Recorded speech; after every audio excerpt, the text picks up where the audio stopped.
থাকুন, নিরাপদ থাকুন, এটাই আমাদের প্রত্যাশা।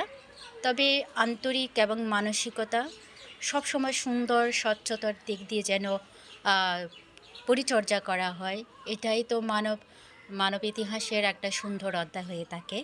এবং প্রতিটা মানুষের মন সুন্দর যত হয়, তত আমাদের চলা, আমাদের অবস্থান অনেকটা সহজ হয়ে ওঠে।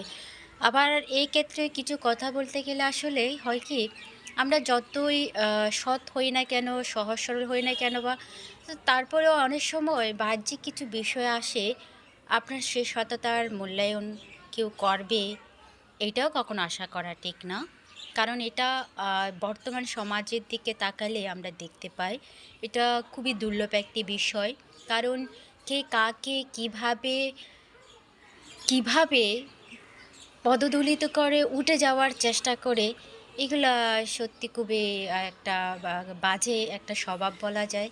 তো যাই হোক, আমাদের প্রত্যাশা একটাই, প্রতিটি মানুষ সুস্থ সুন্দর থাকুক, সাবলীল থাকুক, এবং সুন্দর দৃষ্টিভঙ্গি তৈরি করুক, সত্য এবং সুন্দরের চর্চা করুক, এইটাই আমাদের প্রত্যাশা।